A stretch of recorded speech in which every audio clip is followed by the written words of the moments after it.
এদিকে উত্তরের ৮ জেলার যোগাযোগ সহজ করতে গাইবান্ধার বালাসী থেকে জামালপুরের বাহাদুরবাদ নৌ রুটে ফেরি সার্ভিসের জন্য ২ ঘাটে নির্মাণ করা হয় টার্মিনাল।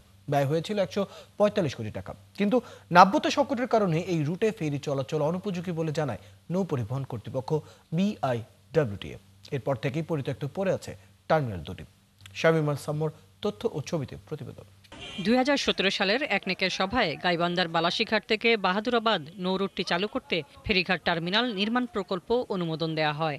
১৪৫ কোটি ২৭ লাখ টাকা ব্যয়ে ২০২১ সালের মধ্যে বেশ কিছু স্থাপনা নির্মাণ করা হয়। কিন্তু ফেরি চালুর আগেই বিআইডব্লিউটি এর কারিগরি কমিটি হঠাৎ নাব্যতা সংকট সহ বিভিন্ন সমস্যার কথা তুলে ধরে নৌ রুটটি চলাচলের অনুপযোগী বলে ঘোষণা করে। এরপর থেকে পরিত্যক্তই পড়ে আছে টার্মিনাল, সুফল পাচ্ছে না এই অঞ্চলের মানুষ। কোটি কোটি টাকা খরচ করে কোনো ফায়দা হলো না, বেকার করে আছে। তাহলে এই জিনিসগুলো তো দরকারটা কি? চালু না হওয়ার কারণে এই যে মানুষ নদীর ৩০০ টাকা ভাড়া দিয়ে ঝুঁকি দিয়ে যায়, নাও চলে মানুষ মরে। টার্মিনালটা চালু হলে আমাদের উত্তরাঞ্চলের আমাদের যথা গাইবান্ধার লোক জন্য আমাদের অনেক সুযোগ সুবিধা হবে, যাতায়াতের সময় অনেক বাঁচবে, আমরা দ্রুত ঢাকার সাথে যোগাযোগ করতে পারবো। ফেরিঘাটটি চালুর জন্য দীর্ঘদিন গাইবান্ধাবাসী আন্দোলন করে। সরকারি টাকার অপচয় ছাড়া মানুষের কোনো কাজেই আসছে না টার্মিনালটি, অভিযোগ করেন নাগরিক মঞ্চের এই নেতা। যে বালাসীঘাটে বৃহত্তর একটি প্রকল্পের দাবি আমাদের আগে থেকেই রয়েছে, সেটি হচ্ছে আমরা বালাসীতে একটি টানেল অথবা বালাসীতে একটি বহুমুখী সেতু চাই। এই বহুমুখী সেতু হলে ৮টি জেলার মানুষ ব্যবসা বাণিজ্য যানবাহন যাতায়াতের প্রেক্ষিতে সিলেট চট্টগ্রাম এগুলোর সাথে পথ আমাদের কমে যাবে। এদিকে নৌ পরিবহন মন্ত্রণালয়ের মালিকানায় বিআইডব্লিউটি এর তত্ত্বাবধানে থাকা টার্মিনালটির বিষয়ে জেলা প্রশাসনের কিছুই করার নেই বলে জানান জেলা প্রশাসক। মালিকানা তো নৌ পরিবহন মন্ত্রণালয়, নৌ পরিবহন অধিদপ্তরের, এটা তো আমাদের মালিকানা, কিন্তু যেটা মালিকানা আমাদের না, সুতরাং এই বিষয়ে আমাদের পরিকল্পনা নেই। এ বিষয়ে বিআইডব্লিউটি এর দায়িত্বে থাকা কর্মকর্তাদের বক্তব্য পাওয়া যায়নি। টার্মিনালের অবকাঠামোর দেখভালের দায়িত্বে থাকা কর্মচারী ও গার্ডরাও কথা বলতে রাজি হননি। হাসিবা আলী বর্ণা, ৭১। দর্শক, গাইবান্ধার বালাসী থেকে জামালপুরের বাহাদুরাবাদ নৌ রুটে ২ ঘাটে নির্মিত টার্মিনাল নাব্য সংকটের কারণে কোনো কাজে আসছে না। সেখানকার খবর জানাতে গাইবান্ধা টার্মিনাল থেকে আমাদের সাথে যুক্ত হচ্ছেন সহকর্মী শামীম আল সাম্য। শামীম আল সাম্য, আমরা আপনার প্রতিবেদনটি দেখছিলাম।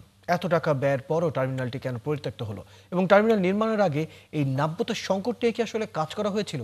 নৌ পরিবহন কর্তৃপক্ষ কি বলছে বিষয়ে? রয়েল, ধন্যবাদ আপনাকে। আপনি যে কথাটি বলছেন, আপনার আসলে কথা দিয়ে আমি শুরু করতে চাই। এই যে প্রায় ১৫০ কোটি টাকা খরচ করে টার্মিনাল, আমি কিন্তু গাইবান্ধা বালাসী নৌরুট টার্মিনালে দাঁড়িয়ে আছি। আপনি আমার পিছনে দেখতে পাচ্ছেন, এখানে কিন্তু অবকাঠামো এবং টার্মিনালে একটি অবকাঠামো সবকিছুই রয়েছে। অফিস ভবন রয়েছে, আপনার যাত্রীদের এবং চালকদের বিশ্রামাগার থেকে শুরু করে রয়েছে পাওয়ার হাউস রয়েছে, আর এমনকি আধুনিক একটি মসজিদও রয়েছে। কিন্তু এই বিশাল যে টার্মিনালটি, সেই টার্মিনালটির আসলে কোনো কার্যক্রমই নেই। এখানে বরাবরই এই বিষয়টি আসলে ধোঁয়াশার মধ্যেই ছিল, যদিও এটি বিআইডব্লিউটি এর তত্ত্বাবধানে হয়েছে। এখানে এই টার্মিনালটাকে এবং এই নৌ রুটকে চালু করার জন্য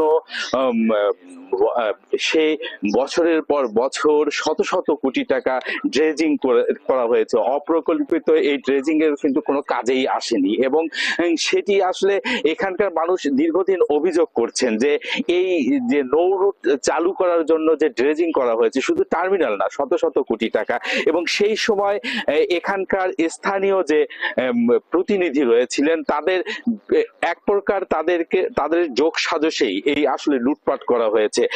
আমি আপনাকে জানিয়ে রাখি, সেই ব্রিটিশ আমলে কিন্তু শুরু হয়েছিল বালাসীঘাট এবং জামালপুরের যে বাহাদুরাবাদ এবং তিস্তামুখ ঘাট যে ফেরিঘাট চালু হয়েছিল, সেই ফেরিঘাট চালু এই রুটেই আসলে নৌ ফেরি চলাচল করত। এবং পরবর্তীতে যমুনা সেতু চালু হবার পরেই কিন্তু ২০০১ সালে এই ফেরিঘাটটি বন্ধ হয়ে যায়। পরবর্তী সময়ে যমুনা সেতুর উপরে চাপ কমাতে এবং স্থানীয় এই প্রায় উত্তরাঞ্চলের ৮টি জেলার মানুষের দাবির পরিপ্রেক্ষিতে কিন্তু এখানে নৌ রুট চালু করার সরকার উদ্যোগ নেয়। প্রায় ১৪৫ কোটি ২৭ লক্ষ টাকা ব্যয়ে এই টার্মিনাল নির্মাণ করা হলেও সেই আসলে সেই পরিকল্পনা আসলে স্থানীয় জনগণ এখন যেটি বলছেন যে এই সরকারের শত শত কোটি টাকা খরচ করে টার্মিনাল নির্মাণ করা এবং ড্রেজিং এর নামে টাকা লুটপাট করেছে যারা, এবং যেটি কোনো কাজে আসেনি, এবং গাইবান্ধাবাসী তথা উত্তরাঞ্চল মানুষের সঙ্গে এই যে একটা ধোঁকাবাজি করা হয়েছে, এর স্থানীয় মানুষ কিন্তু এটির সুষ্ঠু তদন্ত এবং বিচার দাবি করছেন এবং দ্রুত এটি পদক্ষেপ এত টাকা খরচ করেছেন যেহেতু এই নৌ টার্মিনালটি এবং নৌ যোগাযোগ চালুর দাবি জানিয়েছেন। রয়েল, ধন্যবাদ শামীম আল শাম্য। খোঁজ খবর রাখতে থাকুন, প্রয়োজনে আবার আপনার সাথে আমরা যুক্ত হব। দর্শক, আমাদের সাথে আমাদের সহকর্মী শামীম আল শাম্য যুক্ত ছিলেন, জানাচ্ছিলেন গাইবান্ধা টার্মিনাল থেকে সেখানকার সর্বশেষ খবরাখবর।